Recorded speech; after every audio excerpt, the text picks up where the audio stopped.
ایک روایت میں تو یہ ہے نا کہ روزہ میرے لیے ہے، میں اس کی جزا دوں گا، اور ایک روایت میں یہ ہے کہ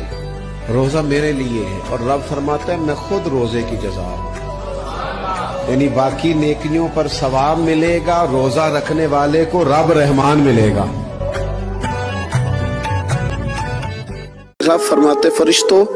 تم نہ جا کے بس اتنا پوچھ لینا قبر میں میرے بندے سے کہ وہ مجھے جانتا ہے نا، اس کا پردہ نہ کھولنا، تم نہ حساب کتاب پوچھنا، بس اتنا پوچھ لینا مجھے اور میرے نبی کو جانتا ہے، اگر وہ کہے جانتا ہوں تو پھر آنے دینا، میدان محشر میں خود پوچھ لوں گا۔ اور مسلم شریف کی حدیث ہے، میرے رسول پاک علیہ السلام فرماتے ہیں اللہ اپنے بندے پر اپنی رحمت کی چادر ڈال کے پوچھے گا، لوگوں سے چھپا کے پوچھے گا یہ گناہ کیا تھا اللہ میں بھول گیا تھا، یہ والی غلطی کی تھی اللہ میں بھول گیا تھا،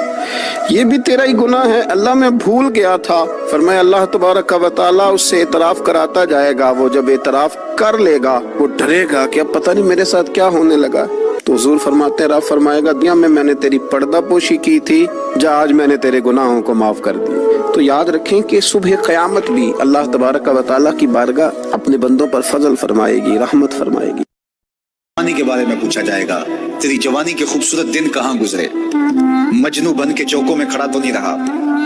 پارکوں کے گرد پروانوں کی طرح گھومتا تو نہیں رہا، تیری نظر بدکاریاں تو نہیں کرتی رہی، اپنی خواہشات کا غلام بن کے زندگی تو نہیں گزاری، تیری ساری رات 4 انچ کی سکرین کے اوپر بدکاریاں کرتے بسر تو نہیں ہوئی۔ پوچھا جائے گا بتا جوانی کہاں گزری؟ جوانی مستانی ہے یہ کہہ کر کے تو نے ہر ضابطے سے چھٹی تو نہیں کر لی تھی، یا جوانی کے تقدس کو تو نے محفوظ کیا اور راتوں کی تنہائیوں میں اللہ کے حضور سجدہ ریزی کرتا رہا؟ میرے اور آپ کے آقا و مولا نے فرمایا جو جوان جوانی میں توبہ کرے وہ اللہ کو محبوب ہے۔ اللہ اکبر۔ اور اللہ جن 7 لوگوں پر اپنے عرش کا سایہ کرے گا ان میں سے ایک شخص کا ذکر کرتے ہوئے فرمایا وہ جوان جس کی جوانی اللہ کی عبادت میں گزری، قیامت کے دن جب کوئی سایہ نہیں ہوگا اللہ اسے اپنے عرش کا ٹھنڈا سایہ عطا فرمائے۔ کسی نے حضور کو سلام دیا تھا کہ یہ سلام اپنی امت کو دے دینا، حضور علیہ السلام نے یہ سلام پھر پوری امت تک پہنچایا، اور اگر آپ تک پہلے نہیں پہنچا تو آج آپ وہ سلام وصول کر لیجئے کہ رسول کریم صلی اللہ علیہ وآلہ وسلم نے فرمایا معراج کی شب جب میں آسمانوں پہ گیا تھا تو میں ملا تھا حضرت ابراہیم علیہ السلام کو، تو انہوں نے مجھے مخاطبہ کرتے ہوئے کہا کہ اے پیارے محبوب جب آپ واپس جائیں گے تو اپنی امت کو میرا سلام دینا، اور حضور نے حضرت عبداللہ ابن مسعود رضی اللہ تعالیٰ عنہ سے مروی ہے کہ یہ سلام امت کو پہنچا دیا، تو جن تک ابھی تک نہیں پہنچا تھا آج ان تک یہ سلام پہنچ گیا۔ تمہیں مبارک ہو، تمہیں حضرت ابراہیم نے سلام بھیجا ہے، اور سلام بھیجا بھی حضور کے ہاتھوں ہے۔ اللہ اکبر، کتنے خوش نصیب ہو تم کہ تمہیں حضرت ابراہیم سلام بھیجے اور سلام لے کر آنے والے حضور ہو۔ یہ میرا اور آپ کا مقدر کہ ہم حضور کے امتی ہیں، ہمیں نبیوں کے سلام۔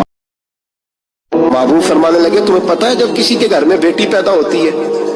حضور کیا ہوتا ہے؟ فرمایا میرا مالک 2 فرشتے بھیجتا ہے، فرمایا وہ آ کے گھر والوں کو سلام کہتے ہیں، جنوں اور انسانوں کے علاوہ ساری دنیا ان کے سلام کو سنتی ہے، فرمایا پھر وہ فرشتے اپنے پروں سے اس بیٹی کو ڈھانپ لیتے ہیں اور پھر اس کے سر پر پھیرتے ہیں، اور فرمایا پھر وہ ان کے باپ کو کہتے ہیں ان کی صحیح طرح پرورش کرنا، پھر ان کے ذمہ داروں کو کہتے ہیں، ان کے خاندان کے بڑوں کو کہتے ہیں صحیح طرح پالنا، اگر تم ان کی یہ لفظ سنو میرے محبوب کے، حضور فرمانے لگے رب کے فرشتے کہتے ہیں اگر تم نے صحیح پرورش کر کے بیاہ دیا تو اللہ قیامت تک تمہاری۔ اللہ کے پیارے رسول صلی اللہ علیہ وسلم نے فرمایا کہ جب تم سوتے ہو تو شیطان 3 گرہیں لگاتا ہے، گنڈا 3 گرہیں لگاتا ہے تمہارے کان میں اور کہتا ہے سو جا سو جا سو جا رات لمبی ہے۔ حضور فرماتے ہیں جب بندہ سویرے اٹھ کے اللہ کا ذکر کرتا ہے، چارپائی پہ اٹھا، اس نے اٹھنے کی دعا پڑھ لیا، الحمدللہ کہہ لیا، اللہ اکبر کہہ لیا، یا اللہ تیرا شکر ہے، اپنے لہجے میں کسی طرح اللہ کا ذکر کر لیا، جب وہ رب کا ذکر کرتا ہے تو شیطان کی پہلی گرہ کھل جاتی ہے، اور جب وہ وضو کرتا ہے تو دوسری کھل جاتی ہے، اور جب نماز پڑھتا ہے تو شیطان ویسے ہی دور ہو جاتا ہے۔ جب بندہ کہتا ہے اے اللہ مجھے معاف کر دے تو وہ معاف کر دیتا ہے، جب بندہ گڑ گڑا کر کچھ مانگتا ہے اپنے رب سے تو وہ قبول کر لیتا ہے، وہ صرف یہ چاہتا ہے کہ تم اس کے پاس آؤ، اور یقین کرو اللہ نے تمہیں تمہاری چاہت تک لے جانے کے ذریعے بہت پہلے سے بنا رکھے ہیں، مگر وہ چاہتا ہے کہ تم خود ان تک آؤ تاکہ تم یقین رکھنا سیکھ سکو اور صبر سے تمہاری آشنائی ہو سکے کہ ہر چیز نے